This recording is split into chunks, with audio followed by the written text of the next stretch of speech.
Hey there, aviation enthusiasts! Today I've got a gripping story for you. Imagine sitting in your seat, ready to soar into the sky, only to have your heart race from a near collision in midair.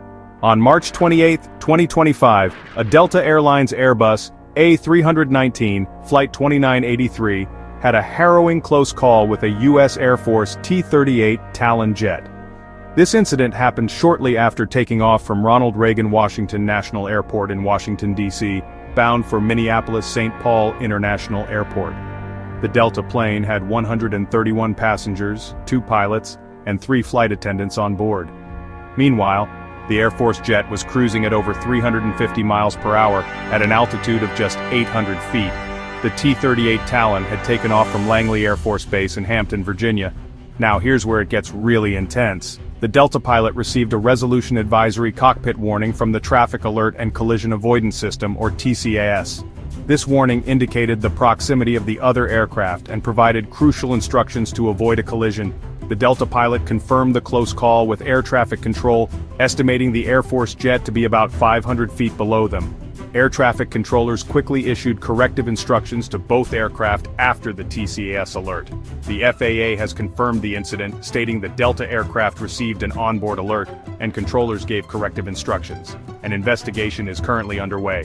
By the way, those T-38 Talons were on their way to Arlington National Cemetery for a flyover.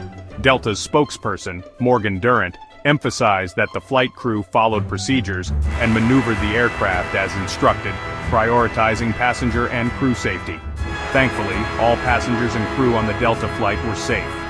Interestingly, this near miss occurred near the location of a fatal mid-air collision between an American Airlines regional jet and an Army Black Hawk helicopter earlier this year, on January 29. Just a day before this incident, a congressional hearing addressed previous near misses between military helicopters and passenger planes at Reagan National Airport. The NTSB revealed over 15,000 close proximity events between commercial airplanes and helicopters at DCA between 2021 and 2024. In 85 cases, aircraft were separated by only 1,500 feet vertically and 200 feet laterally. As a result, the FAA has closed a helicopter route near DCA and mandated military aircraft in the area to use specific collision avoidance equipment. So what do you think? Should there be stricter regulations to prevent such close calls? Let me know in the comments below. And as always, don't forget to like, subscribe, and hit that notification bell for more aviation stories. Fly safe.